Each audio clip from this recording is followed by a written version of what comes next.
Been in some ways a great week for Netflix, but the tides may be turning into a bad week for Netflix, where they have been hit with a string of lawsuits in the last few days, including a lawsuit complaining about the streaming issues that so many seem to have during the Mike Tyson-Jake Paul fight. That particular lawsuit has been brought in the state of Florida by a man named Ronald Blue Denton. You're my boy, Blue. He's suing over the poor quality and constant interruptions of service that he and thousands of others experienced while trying to watch the boxing match on Friday night. He reports being, quote, faced with legendary problems, including no access, streaming glitches, and buffering issues cited in the lawsuit. There's that. There's also some speculation that based off of Jake Paul's comments after the fight, where he said he was pulling punches, that also could lead to a lawsuit as far as the sports betting side of things. Because if the fight wasn't entirely held on the up and up, where there's any question that can be proven that it wasn't a fair fight, where the outcome was in some ways predetermined, then that could also lead to some lawsuits as well. Yeah, I think that part of it is probably the more worrisome part than the whole,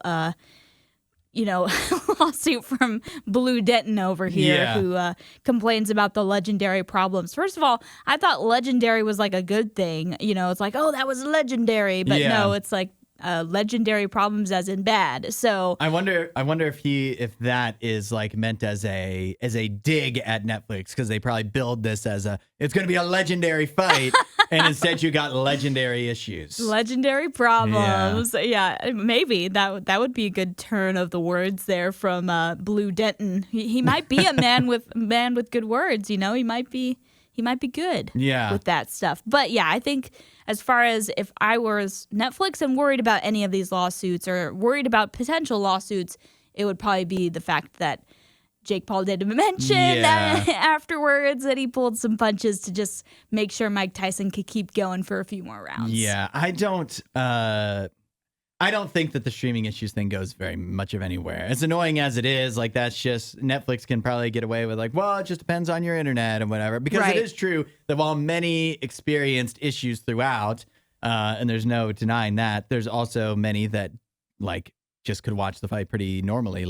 I did leading up to the fight, during some of the undercard stuff, have some issues. But then once it got to the actual Mike Tyson fight, I don't remember having a whole heck of a lot of interruption.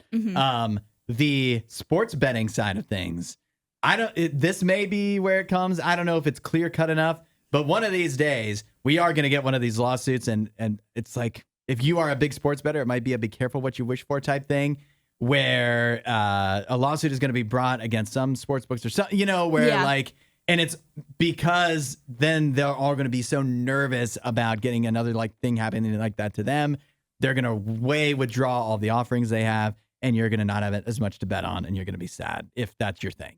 Yeah, that's true. I didn't think about that part of the retaliation of what would happen if a lawsuit was to be waged against a fight like this. You might not see as many options in the future. But that said, it'd just be better if everything could be fair. 100%. And if you are a sports bettor, you can just put your money on something and not have to worry about it being rigged. But then people also say everything is rigged. So I just think one time they're going to find something that kind of maybe is enough rigged that it messes everything up. While you're here, you should watch more of our videos and subscribe so you don't miss what we do next.